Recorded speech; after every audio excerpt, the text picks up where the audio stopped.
Saudari-saudara terkasih, selamat pagi. Berjumpa dengan saya Vidi dalam renungan harian. Hari ini hari Selasa tanggal 9 Februari 2021. Bacaan pertama diambil dari kitab Kejadian bab 1 ayat 20 sampai dengan bab 2 ayat 4. Bacaan pertama ini melanjutkan bacaan yang hari yang lalu. Senin. Hari yang lalu Senin itu berhenti di kisah penciptaan hari keempat. Dan hari ini melanjutkan kisah penciptaan hari kelima, hari keenam, dan ketujuh.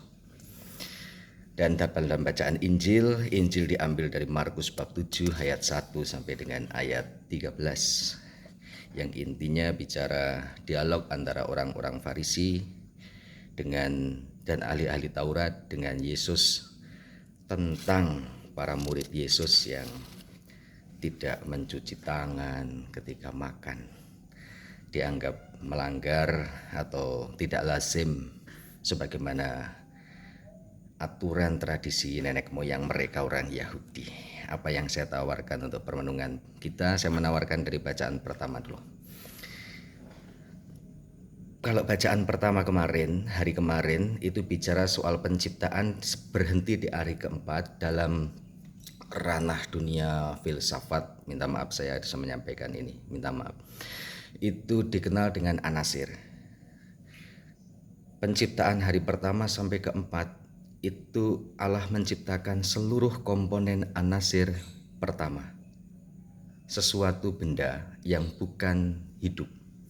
Sedangkan bacaan kedua hari Selasa ini masuk dalam ranah anasir kedua, ketiga, dan keempat. Yang mau dikatakan adalah Allah menciptakan makhluk hidup. Makhluk hidup itu ada tatarannya. 1, 2, 3. Yang pertama level paling dasar adalah tumbuh-tumbuhan. Naik kemudian hewani.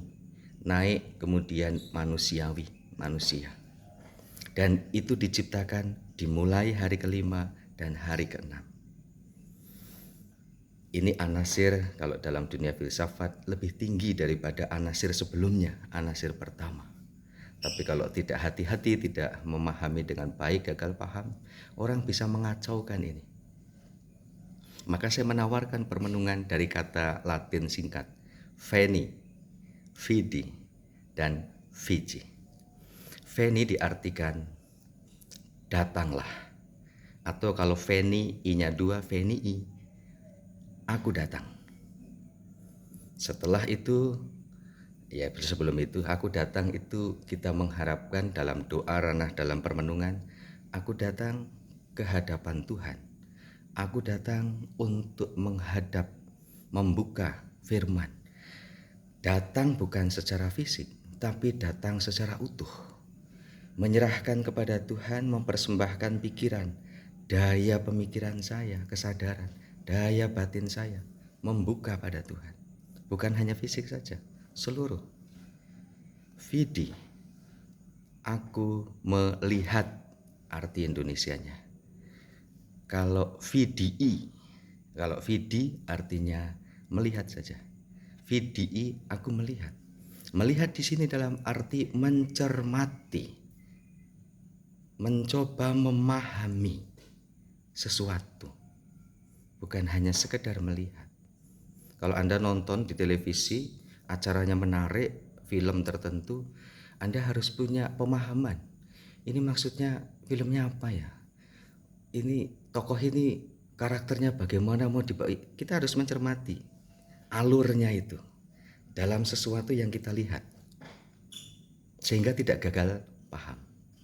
Lalu Vici artinya saya memenangkan sesuatu, berhasil, pekerjaan sudah saya selesai, saya garap, selesai, begitu. Vici. Penting di bagian kedua menurut saya mau mencoba mengajak kita merefleksikan ini dari bacaan pertama. Kita mencoba memahami kisah penciptaan hari ke-5, ke-6. Allah menciptakan yang anasir pertama sudah kemarin. Dari hari pertama sampai ke-4 anasir-anasir, benda-benda yang tidak hidup. Dan bagian ini Allah menciptakan makhluk-makhluk hidup. Dan bacaan pertama jelas Allah menyerahkan itu kepada manusia untuk menguasai. Nah, kata menguasai ini perlu pemahaman, pengertian yang baik. Karena kalau tidak akan mengacaukan. Menguasai dalam arti ini bukan kreator pencipta. Karena jelas dalam bacaan yang menciptakan adalah yang ilahi Allah. Manusia hanya diberi kesempatan, diberi kepercayaan untuk menjadi administrator atau manajer. Artinya manusia dipasrahi oleh Tuhan untuk mengatur, untuk mengelola, untuk menata. Dan untuk semua itu manusia dikasih kepercayaan. Silahkan dimanfaatkan, didaya gunakan.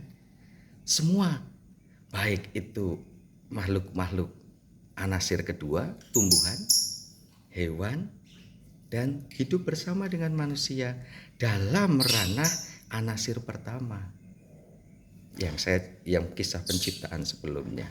Maka kalau manusia gagal paham, pasti akan menggunakan entah tumbuhan, entah binatang atau sesamanya untuk saling menguasai. Itu pasti gagal paham. Dan yang terjadi adalah chaos, ketidakseimbangan. Lalu kemudian bentrok satu sama lain. Tidak terjadi korelasi. Ada kepunahan satu sama lain, muncul penyakit ini, muncul masalah ini, dan sebagainya. Tapi kalau manusia sungguh memahami, mencermati, melihat sesuatu dengan keutuhan dirinya, lalu moga-moga diharapkan bisa merencanakan sesuatu untuk tugasnya, memanfaatkan sesuatu yang dipercayakan dengan sesuai jalurnya. Tidak asal-asalan, maka perlu adalah Vidi saya mencermati bukan hanya sekedar melihat. Dan proses ini bukan hanya 1-2 hari. Kalau orang dipercaya untuk melakukan sesuatu, bisnis sesuatu atau pekerjaan sesuatu, dalam proses belajar itu butuh proses, butuh waktu. Jangan sampai seperti dalam bacaan Injil, para ahli Taurat dan orang-orang Farisi mengerjakan sesuatu tapi tidak memahami, hanya mengikuti tradisi menurut nenek moyang seperti ini, ya sudah, tidak mengerti alasannya apa, latar belakangnya apa, tujuannya apa. Dan Yesus mengkritik itu orang-orang Farisi. Harusnya kita melakukan sesuatu kan kita tahu, kita paham tujuannya apa, latar belakangnya apa, mengapa saya melakukan ini, bukan hanya sekedar mengikuti cuci tangan dan sebagainya. Semoga Tuhan memberkati Anda dan saya menangkap sesuatu, memahami sesuatu, sehingga kita tahu alasan mengapa saya melakukan sesuatu, dalam memanage, dalam mengatur, dalam mengelola sesuatu. Tuhan memberkati Anda dan saya berkah dalam